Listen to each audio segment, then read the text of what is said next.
Hey everyone, welcome back. For those of you who are new here, my name is Brittany. I'm a health coach and nutritionist, and my channel is all about helping you to create low FODMAP recipes to reduce your IBS symptoms and improve your life. So today I'm going to show you how to use your leftover pickle brine from our pickle soup recipe. It is a one-pot chicken and rice dish, packed with flavor, super easy, super quick. Yeah, let's just get started. Here I have 4 chicken thighs, boneless, skinless chicken thighs that I poured this pickle brine on just to make sure like the chicken is covered. You don't really like need to measure it or anything. But I put this in the fridge overnight. So the reason we're doing this is the brine is getting into the chicken. So we're not gonna actually use any salt in this recipe. All of our salt is coming from this brine. Okay, so today we are also going to be using leftover dill from our soup recipe and green onion to garnish our chicken and rice at the end once it's done cooking. And I'm using this because we already have dill left over in our fridge, but it's also going to echo the pickle flavor of the brine, right? We're also going to be using mustard seed and cayenne to season our chicken. Again, I like mustard seed in this recipe because mustard and pickles, they just go together. Also, usually when I make this dish, I use the spicy pickles from Bubby's. The brine is like a tiny bit spicier, but it also has like these peppers, pickled peppers left in the brine. I don't have the spicy one today because we use these pickles for our soup. So either pickle that you want to use is totally fine. But if you are using the spicy pickles, definitely throw those peppers in with your chicken and rice. It's just like an extra like layer of flavor in there. But since I usually use the spicy pickles, that's also why I included cayenne in this recipe because, again, we're just trying to echo flavors. Okay, so let's start by prepping our herbs. Okay, for those of you who are new to this channel and new to low FODMAP cooking, we always are only going to use the green tops of the green onions. And that's because this white part right here, it actually has different molecules in it that are high FODMAP, and they don't digest as well. So that is why we only use the green tops. Okay, and then I'm just going to take a little bit off this dill. We don't need to use this whole bunch, though you can if you want. I mean, I'm always a fan of fresh herbs. I think the more fresh herbs, the better, personally. But I'm going to save this, a little bit of this. This is also really great in like a tuna salad, chicken salad, egg salad. So yeah, I'm going to set this aside and save it. Just give this a good once over. Okay, now let's prep our chicken. Okay, so I'm just going to take this over to the sink and take the chicken out of the brine, toss this brine, and then I'll bring it back over here and show you what I'm going to do. Okay, it's very important to dry off your chicken. So we're just going to kind of spread it out and pat it dry. And that's because if your chicken is wet, you're not going to get a very good sear on it, and it's not going to look very pretty. I'm just drying the underside and making sure to dry whatever's on the plate as well. Now we're going to season it. Remember, like I said, we're not using any salt in this recipe, which feels so crazy to me. The first time I did this, I was not sure it was even going to work. All right, so I'm giving it a generous dusting of mustard seed. One of the things my mom always says about my cooking and that it tastes so much better than hers, and it's because I'm heavy-handed with the seasonings. I always tell her, just keep going. Okay, well, I'm gonna do a little bit less of the cayenne just because I don't want to like completely like burn my mouth. Do be careful though, because when we sear this, the cayenne is going to get into the air and it can get pretty spicy in the kitchen. I did this and I was like coughing and it was just a little like too much. So yeah, just to warn you, keep like open a window or something. So now before we go over to the stove to start cooking, let's talk about our rice. I'm going to be using jasmine rice today. Now, different rices call for different amounts of water to be used. So I used to use just like regular white rice. I don't know. It didn't really say on the label like what it was. And that rice usually requires a 2-to-1 water to rice ratio. But if you wash it, the ratio actually goes down to 1 3/4 cup water to 1 cup of rice. So I'm letting you know this depending on whatever rice that you're using. But since I'm using jasmine rice today, it actually requires less water. It's only going to take 1.5 cups of liquid to the 1 cup of rice. So I just want to like let you guys know whatever rice you're using. If you're using basmati, you're going to have to look that up. Okay. So since we're going to need 1.5 cups of liquid, let's measure out our brine. Remember to give it a good swirl so you get everything all mixed up.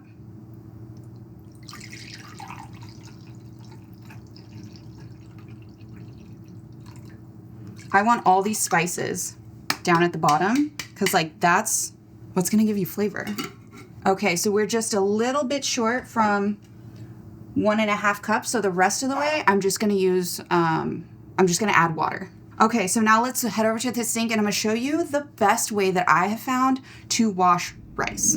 Okay, first I'm using a small bowl and a wire mesh strainer together because that's going to be the easiest way to wash this rice without losing any rice grains. So first, make sure you're using cold water. First, I'm just going to go straight into the rice like this for the first pass. And then I'm putting it in the bowl and I'm going to fill it up.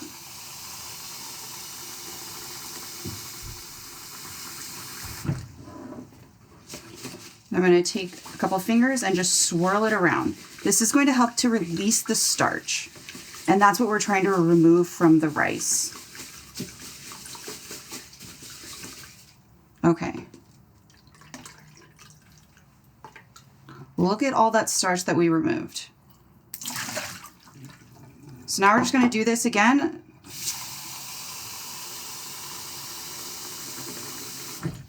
I usually do this about 3 or 4 times. So much clearer, such a big difference. Okay, now we're just going to set this aside until we are ready for it. Now let's head over to the stove so we can start cooking. Okay, we have a large stainless steel saucepan here and I'm just going to preheat that over medium-high heat. Now it's very important when using this type of cookware to let it heat up first. And that is because it's actually going to become like non-stick. So it took me forever to learn this, but what you want to do is once it's hot, splash it with a little bit of water. And if it evaporates, it's not ready. You need to wait until the water beads up and slides across the pan. I think I've spoken about this before on this channel. But yeah, just a quick reminder. Okay, it is beating up. Okay, so let's start with a tablespoon of butter.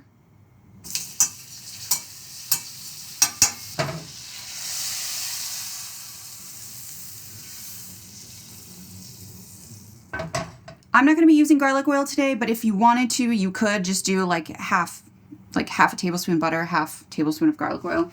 Now I'm going to place my chicken thighs in here, seasoning side down.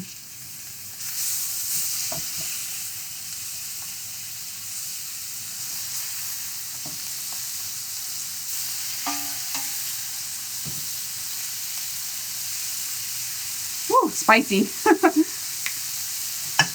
So we're not trying to cook these through. We are actually only going to sear this one side, and then we're going to leave it to cook all the way through with the rice. I also forgot to mention that you can totally use bone-in, skin-on chicken thighs also, if that's what you have on hand, and it actually won't even change the cook time because we're letting the chicken cook while the rice cooks. I'm also going to throw a little bit more mustard seed powder on this side, but I'm not going to put any cayenne just because I don't want to make it too spicy, but you do you.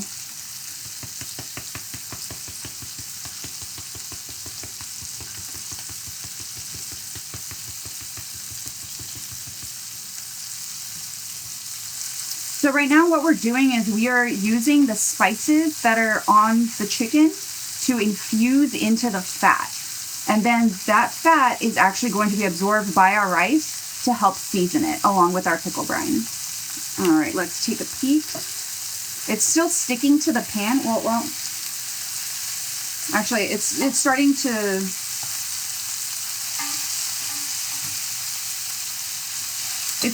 lift a little bit, but some parts are still stuck, and the parts that I did see are not quite as dark as I want them to be, so I'm gonna let it sear for a little bit longer. Okay, these are looking pretty good, as you can see. So I'm not gonna flip them over into the pan because that's just gonna cook them too much, because they are thinner even though they're chicken size, since they're boneless. So I'm just going to take them and put them aside in this bowl.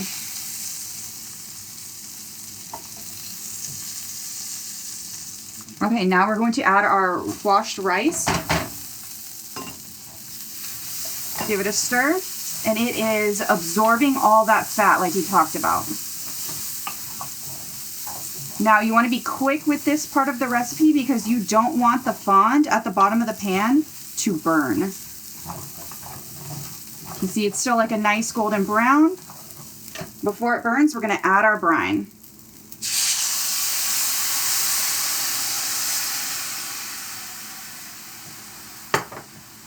Okay, we're going to use our wooden spoon to just scrape up all of that fond at the bottom of the pan. That's going to help to flavor our rice as well. If you are using the spicy pickles, then this would be the point at which you would add the peppers that come in the jar as well. Okay, everything is come up from the bottom of the pan. Now we're just going to wait for this to come up to a simmer, and we're going to add back our chicken right on top of that rice. I kind of dig a little hole in there for the chicken, but you want to make sure the rice is not like on top of the chicken. Make this one get back in there. And you want to put the brown side up because that's the pretty side.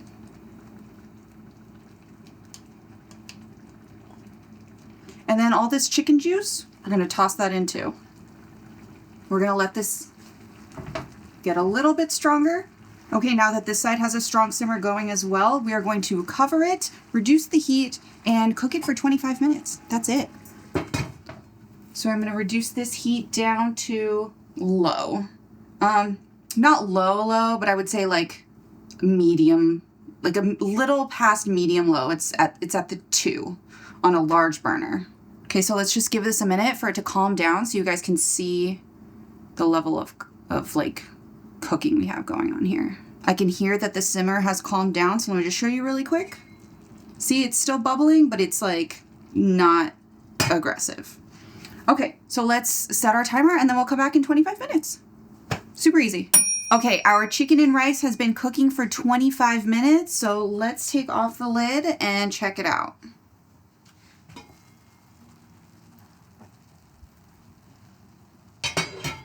All the water is absorbed. Check to see if the rice is done.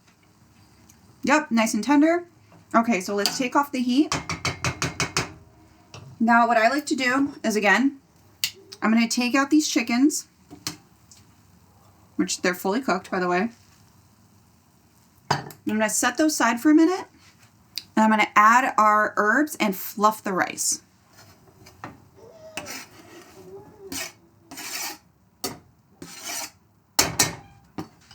Take a fork and just fluff.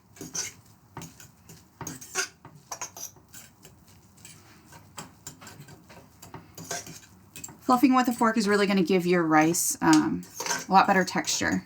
Okay, I can feel that there's a little bit stuck down here at the bottom, so I'm just going to use my wooden spoon to unstick it. And now we're going to put the chicken back.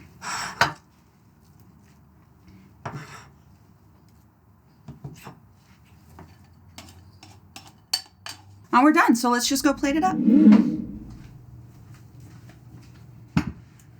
Okay. Okay, here we have our beautiful one pot spicy pickle brined chicken and rice. All right, let's dish this up and have a taste.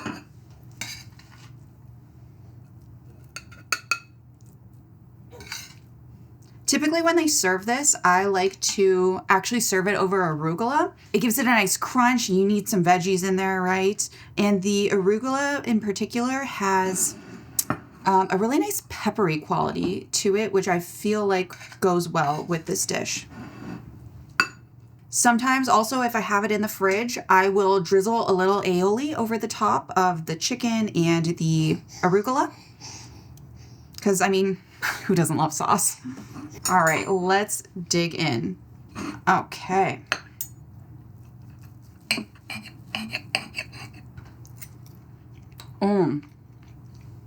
It's so tender and it has so much flavor. And it's got like a little bit of spice, but not overwhelming. And the rice is perfectly cooked. And it's got a lot of like great like herbiness to it from all of the dill and green onion that we put in there. This is seriously one of my new favorites because you saw like how easy it is and how quick. And I love a recipe also that like uses something that like would have been trash, you know? Funny story. I mentioned this before, but I was just like obsessed with pickles during my pregnancy, and I would hoard the pickle juice. Like Jeff would come in and be like, babe, we have like 4 jars of pickle juice in the fridge. Like you need to throw some out. And I just like didn't want to. So I ended up creating this recipe because I just loved it so much.